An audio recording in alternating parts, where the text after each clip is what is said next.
எனக்கு ஒரு ஜென்யூனாக டவுட்டுன்னு சொல்லலாம், கொஸ்டினும் சொல்லலாம். இந்த வீக்கெண்ட்லலாம் கம்பல்சரியாக வெளியே போவேன்னு இருக்காங்கல்ல, அவங்களுக்குலாம் ஒரு கேள்வி. உங்களுக்குலாம் ரெஸ்ட் எடுக்கவே தோணாதா சாட்டர்டே, சண்டேஸில்? அப்பவும் வெளியே போகணும். நீங்களாம் படுக்கவே மாட்டீங்களா வீட்டில்?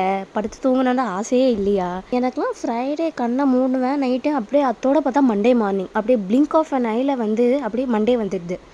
என்னை கேட்குற கேள்வி என்ன தெரியுமா? சாட்டர்டே சண்டே லீவா? ஏன் இப்படி வேஸ்ட் பண்ணுற அப்படின்ட்டு. டேய், நான் டெய்லி ஆஃபீஸ் போயிட்டு வரதே வெளியே சுற்றிட்டு தாண்டா வரேன். காலைல 6 மணி போனால் நைட்டு 8 மணிக்கு தாண்டா வரேன். இந்த சாட்டர்டே சண்டேல எனக்கு கோல்டன் ஹவர்ஸ் மாதிரி. நல்லா படுத்தனா, தூங்கி லேட்டாக எழுஞ்சனா, நல்லா ஷோ பார்த்தனா, ஒரு செல்ஃப் கேர் பண்ணோமா, அவ்வளோதான். இதை போயிட்டு வேஸ்ட்டுன்றீங்கன்னா மனசாச்சே இல்லை தெரியுமா உங்களுக்கெல்லாம்? என்னை யாராச்சும் வெளியே கூப்பிடுவாங்களோ சொல்லிகிட்டே நான் ஃபோன் கால் முக்கால்வாசி நான் எடுக்கவே மாட்டேன் ஃப்ரைடே நைட்லலாம். என்னோடய ரேண்ட்டை இது வரைக்கும் கேட்டிருந்தீங்கன்னா, உங்களுக்கு இந்த ரேண்ட்டை ரிலேட் பண்ண முடிஞ்சதுன்னா கமெண்டில் சொல்லுங்கள். நாளைக்கு இன்னொரு vlogல பார்க்கலாம். டாட்டா பாய்.